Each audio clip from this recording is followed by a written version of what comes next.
guys to Rebel Rock. I am Dan. This is our little hangout. I like to collect music. I like to make music. I like to talk about music. I haven't done this in a while. Been busy making some music.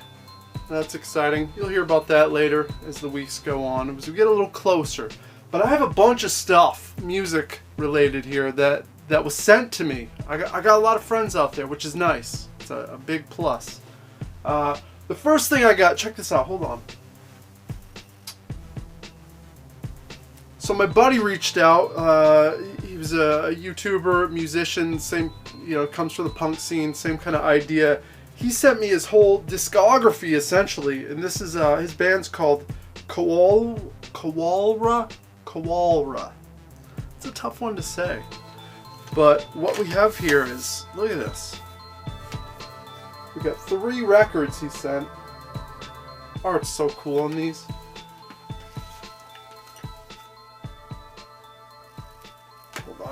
Hold on. Look at that. So we got 3 records. And he also hooked it up with 3 cassette tapes. So cool. Got that green case. So yeah, I believe that's it right there. We got the whole collection.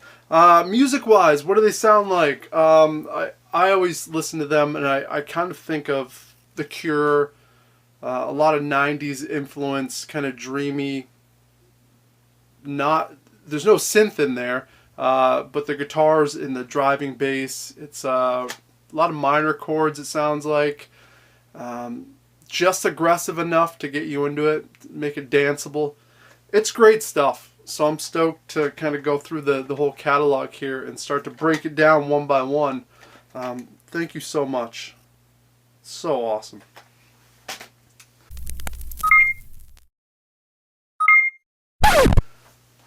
Next up, we got a package here from France. Can you believe it? What, like, France? I mean, I've been to France once. I played there once. I played in Paris. But we got a nice little note here. Hi Dan, as promised, here's a present from a longtime RCR fan. See right there. So we have Tommy Laurenti and La Cavalerie. Right there, cassette tape. It's on blue. I rock this actually. Well, not the tape. I listened to it on Bandcamp first, and I will be rocking it on the cassette, but I just haven't opened it because I didn't want to lose it in the mix of chaos here. Punk rock, French. It's all in French. I like it. One of my favorite bands of all time. The Dogs from France. Kind of garagey punk stuff. This is right up that alley. I don't know lyric wise what he's saying, but it doesn't even matter. You speak French, it just sounds fucking cool to me. So Tommy, thank you so much for sending this, and he sent some stickers as well. Plaster that. Straight from France. Small world. I gotta get back to France. Next up, fam, Richard Brian Kahn hooked it up. We do our yearly trade. I didn't want to just go through and show all that stuff he sent, so I picked out some of my favorite stuff CD wise. He hooked it up. One of my guilty pleasures. I'm not proud of this. The band Him. I know. Some of you guys are like, oh, what's wrong with Him? They're kind of fucking cheesy. I get it, but there's a soft spot in my heart for them. Dark Light from Him. So that was cool. Green Jelly. We all know this album for Three Little Pigs was the big hit.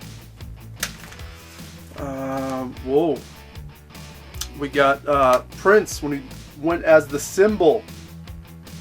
I have a good amount of Prince, but I feel like it's always collections, so you don't find the actual albums very often, so that was cool. The Ultimate Original Hits from the Zombies. Oh, this one's cool. Tyrannosaurus Rex, which would eventually morph into T-Rex, one of my favorite bands of all time. So we got some of the early stuff, which more folk inspired. Just a two-piece. Still cool. Oh, Small Faces. Ogden's Nut Gone. This is kind of like the classic album by Small Faces that everyone swears by. I remember we got hooked up with this. I was busking on the street in Seattle years and years ago, and a guy came up and was like, "Here, borrow this, check it out." And I did, and I enjoyed it, but kind of forgot all about it until Richard Brian Kahn found a copy, and I was like, I need that. Richard Brian Kahn, thank you so much.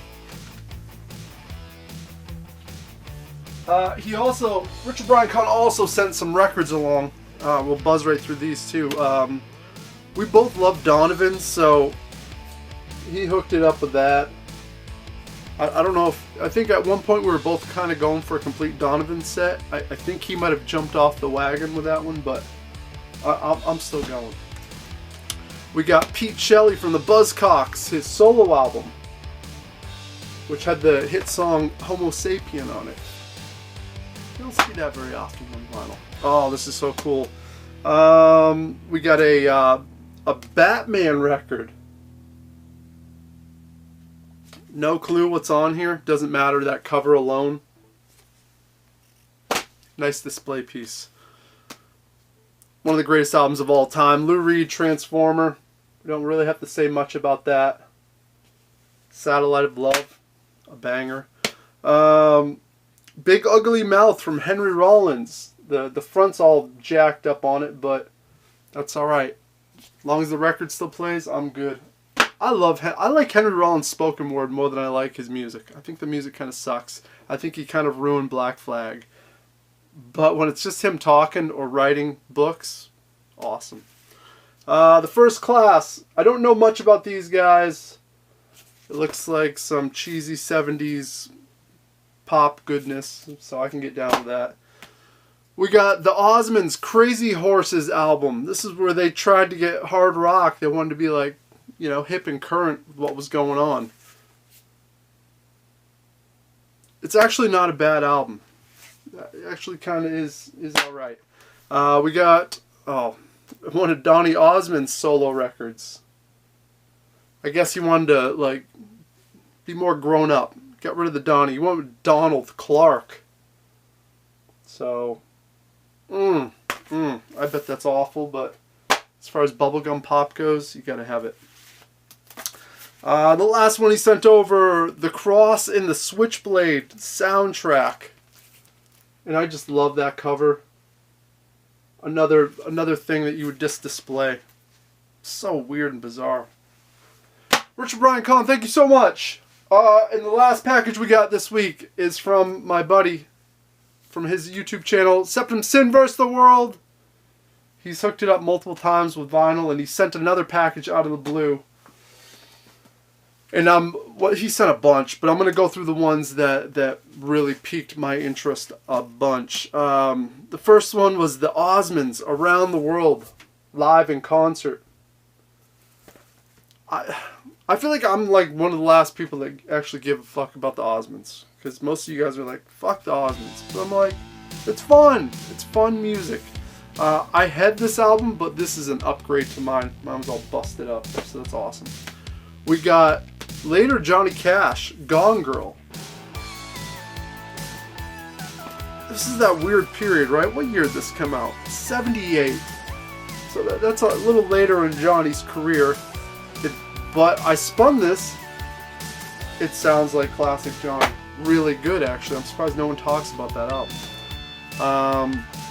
We got Herb Alpert in the Tijuana Brass, the greatest hits.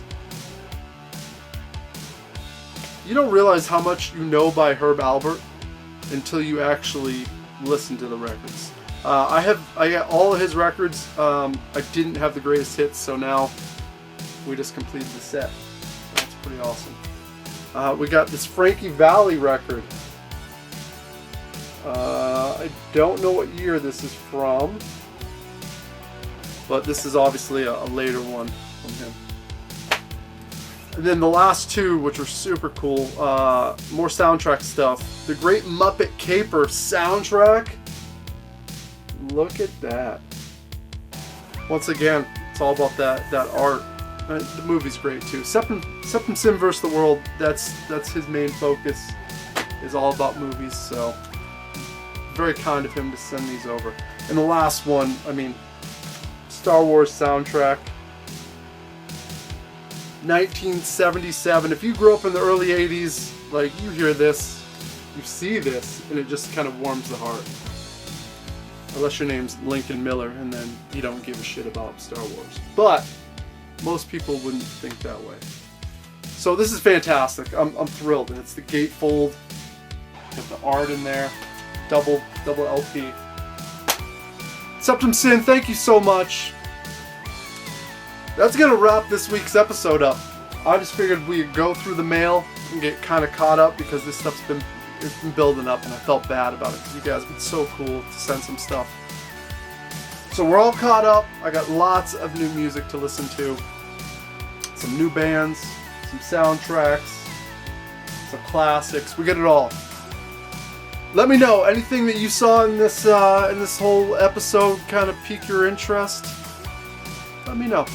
Anyways, guys, until next time, you do what you do, and toodaloo.